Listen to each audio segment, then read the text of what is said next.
Willy Whitefeather, and there's so many interesting subjects to deal with you, Willy. Thank you for being a part of the show. Let's start out with a couple different things. For one, you wanted to make it plain that you're only half Cherokee. The other half is Argentinian? Yes, my father's side of the family has the Cherokee blood, and my mother was born in Buenos Aires, Argentina. And so in Cherokee they say, Osio tisiatan salaki de hitsu. And so I say to you, hello there, Cherokee Indian, how you doing? And on the other side we say, buenos tardes, me da mucho gusto estar aquí esta noche. So that's just the Spanish side. So being mixed, I kind of see things on both sides. And you're kind of a mountain man, I would call. The type of person, you live in a teepee. Yes, teepee's a good life, you know, because like the other morning, you know, I looked up at the poles and I had two red-tailed hawks sitting on the poles, you know, and I just always makes me happy to see them when the lizards running around on the outside of the canvas, you know, and it gives me a feeling of closeness to Mother Earth and to nature and to our things that maybe we need to look at. Now, there was a movie out, and you might have seen it, called Koyaanisqatsi. Is that how you would pronounce it? Koyaanisqatsi, yes. It showed a very fast-moving world, if I may. That's what I was leading to. Yeah, all right, Joe. Well, this is a drill. It's called a pump drill. It's very old, and it shows that there was a way one time of working with the hands and with knowledge so that we could make things, you know, a long time ago. Was this before? Cherokee been around a long time. They even have a word for elephant, kamama. Which was the mammoth or the mastodon. Possibly, at that time. You see. Now, how long ago does this date back? Obviously, it's a wheel, so they had the wheel. Yes, I belong to a small tribe of mixed blood Cherokee, and we have a feeling like we're going home.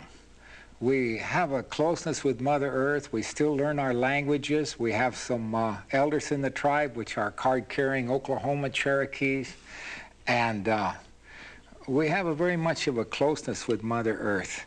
And that movie, Koyaanisqatsi, showed a fast-moving world, you know. But if you have a piece of turquoise and you want to drill a hole in it, you don't need to build a dam or a nuclear power plant, and you can drill that hole, and it might take you a little time. But today, we have machines that can turn out 10,000 holes a second. We have machinery that can turn out 10,000 knives, forks, and spoons a second, and we use it, and we throw it away. And so maybe a way is coming where we will make containers that can be reused. We will make things that we can use over and over again. Recycling's always been a popular. Recycling. Now, but let's say if everybody owned one of these, you know how many trees would have to give their lives to take part in this?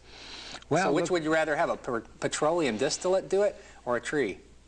Well, you see, look at how many trees have to give their lives to make newspapers, bills. But we recycle paper. And things like that. And aluminum and things like that. I don't know about plastic, how good we are at that, but you know, again, this would take a week to do, and that's not everybody would want to drill a hole that takes a week. What about the other drills? They're sure manufactured out of metals and wood, but the hand drills, do you feel that that would be... Yes, but the thing is, you see, the point that I'm getting at is that through patience, we learn understanding. And what I find is that sometimes haste makes waste. Definitely. And so, like that ship that's going around in the Atlantic Ocean with a nuclear waste on it, and they don't know where to dump it. And you know, those men aboard that ship have families. I think we should fire it out in space. Yeah, and they want to go home. Well, I guess it seems as though we've created something that we don't know quite what to do with today. Willy, what is the main message that you're trying to get across from this example and the ones you've just been giving us? Well, I feel, like you mentioned, the movie Koyaanisqatsi. It showed a fast-moving world, people moving fast and quickly. And possibly the message here, since this goes back over 4,000 years or more to the native people, is maybe slow down. Take a look at where we're going. And maybe there's something there to see recycling and using things in a manner that we can use them over and over, like making a pot out of clay, going to the store where the native people would go in the desert and gather the plants and herbs, fill it, take it home. And instead of throwing it in the trash, they didn't have garbage cans, you see, and they'd use it over and over. And so maybe have more of a respect for our Mother Earth. Which, by the way, when we come back, we're going to take a look at a little bit of your coincidental philosophy, some of the things that amaze me, the terms that we use that can mean other things in the Indian language, the similarities between the Tibetan language and the Indian language, all the languages. And we're going to take a look about herbs and things that make you feel better that you can find out in the desert, and herbalists and so many different things. Right now, we're going to talk to them about herbs. Now, you started out with corn and some of the Indian significance of the four directions. Yes, Joel, this has a lot of meaning to it. You know, when the pilgrims came to this land, they never saw this corn before. And so, you know, like the Cherokee, they speak ear corn. There's no R sound in Cherokee, and so they say ear corn, and so ear of corn. So ear is like to hear, and to see, it has red, white, black, and yellow kernels. And so if you look at Mother Earth, it's round, the corn is round, and so white to the north, red to the south, black to the west, yellow to the east. Is that always on all corn? No, some corn is all blue, some corn is all red, some is all yellow, and some is all white. And some are this mixed. one, it has all four colors. And so you see, it is like white man, red man, black man, yellow man. And so as we all live together, and this is called the maze, and the maze is the path of life. So when you eat corn, you go like that, see? And so what goes around comes around. So you're going to run into different colored people, you see, as you go along. And so it's how we react to others and how they react to us as we go around, because you come back around full circle. That's fascinating. The Cherokee used to put now wait a second, you said Iroquois.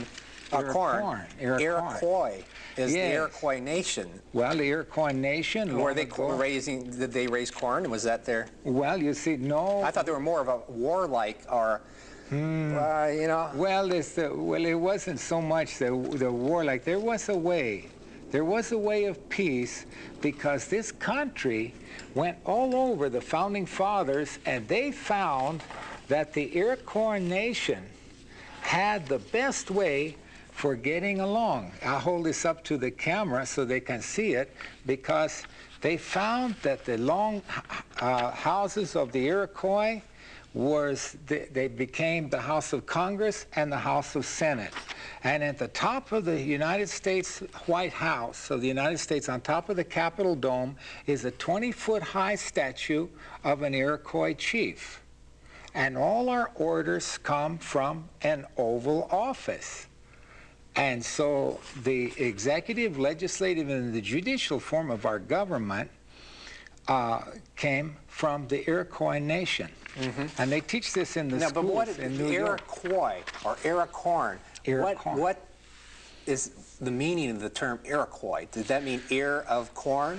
If you listen, it sounds like it, doesn't it? It does. Thank you. That's what Backstage Pass and Backstage in Arizona is all about, just trying to bring you what we feel are some of the top stories and interesting subjects, from entertainment to Indian culture. You never know where the Backstage in Arizona cameras may appear. Until next time, my name's Joel Samuel. I hope you had as much fun watching the show as we've had bringing it to you.